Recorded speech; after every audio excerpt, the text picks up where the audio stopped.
नमस्कार, मी पंजाबचा तारीख 1, 2, 3, 4 एप्रिल आणि 5 एप्रिल पर्यंत राज्यामध्ये असंच अवकाळी पावसाचा सावट राहणार आहे म्हणून हा अंदाज सर्व शेतकऱ्यांनी लक्षात येतं. मग सांगायचं झालं तर आज देखील म्हणजे आज इकडे उत्तर महाराष्ट्राकडे देखील असणार आहे म्हणून हा अंदाज लक्षात येतं. त्याच्यानंतर आणखी खरा जास्त पाऊस तुम्हाला एक सांगू इच्छितो. 2 एप्रिल आणि 3 एप्रिलच्या दरम्यान आणखीन जरा वादळी वाऱ्यासारखा गारपिटीसह पाऊस पडणार आहे म्हणून तुम्हाला एक सांगू इच्छितो. नंदुरबार जिल्हा झालं, धुळे जिल्हा झालं, नाशिक जिल्हा झालं, मुंबई, ठाणे, त्याच्यानंतर इगतपुरी, नाशिक, त्याच्यानंतर अहिल्यानगर, त्याच्यानंतर जालना जिल्हा झालं, संभाजीनगर झालं, जळगाव जिल्हा झालं, धुळे, नंदुरबार, जळगाव, बुलढाणा जिल्हा, अकोला जिल्हा, अमरावती, वर्धा, नागपूर, भंडारा, गोंदिया, चंद्रपूर, यवतमाळ, वाशिम, हिंगोली, नांदेड, परभणी, लातूर, जालना, बीड, धाराशिव,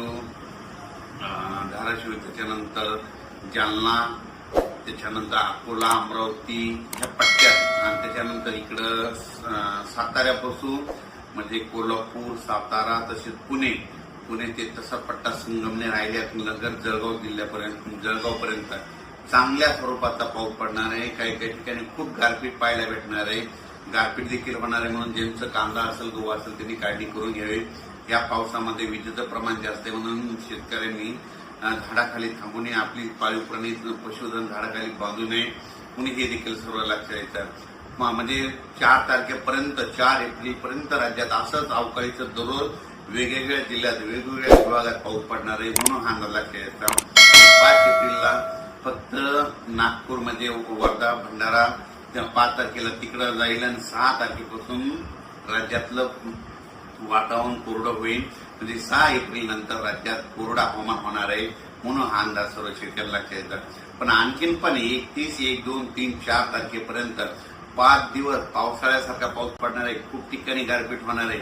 काही जणांना म्हणजे आतापर्यंत गारपीट ज्या भागात झाल्या तिथं देखील गारपीट पाहायला भेटणार आहे म्हणून हे अंदाज सर्व शेतकऱ्यांना लक्षात येतात. खास करून शेतकऱ्याला सांगू इच्छितो जे कांद्याचा पट्टा आहे म्हणजे साताऱ्यापासून ते असा बारामती, पुणे म्हणजे जवळपास 150 गाव आहे.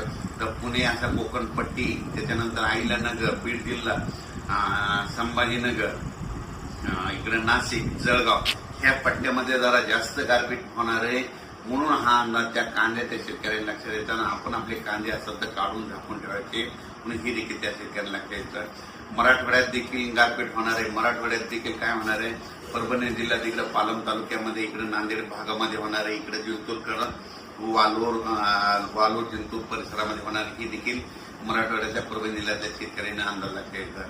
त्याच्यानंतर लातूर जिल्ह्यात देखील काही ठिकाणी गारपीट होणार आहे म्हणून ही देखील लातूर जिल्ह्यातल्या शेतकऱ्यांना अंदाज लक्षात येतात. बीड जिल्ह्यात देखील कडा, आष्टी, इकडं पाथर्डी भागामध्ये, त्या भागात, पैठण ह्या परिसरात देखील काही ठिकाणी गारपीट होणार आहे म्हणून ही अंदाज शेतकऱ्यांना लक्षात येतात.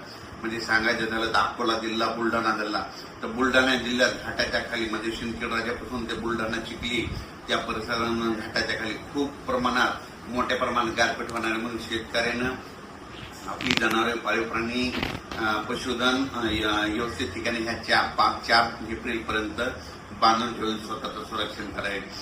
अकोला जिल्ह्यात देखील गारपीट होणार आहे, अमरावती जिल्ह्यात देखील होणार आहे, वर्धा जिल्ह्यात देखील गारपीट होणार आहे, यवतमाळकडे देखील होणार आहे म्हणून हा अंदाज सर्व शेतकऱ्यांना लक्षात येतात. म्हणजे सांगायचं झालं तर 4 एप्रिलपर्यंत दररोज वेगवेगळ्या भागात 1 दिवस आड पाऊस पडणार आहे म्हणून हा अंदाज लक्षात येतात. आणि या पावसामध्ये विजेचं प्रमाण जास्त असल्यामुळे हे देखील लक्षात येतं म्हणून हे देखील लक्षात येतं. अचानक जर वातावरण बदल झालं तर लगेच एक उद्या मेसेज दिला जाईल. धन्यवाद.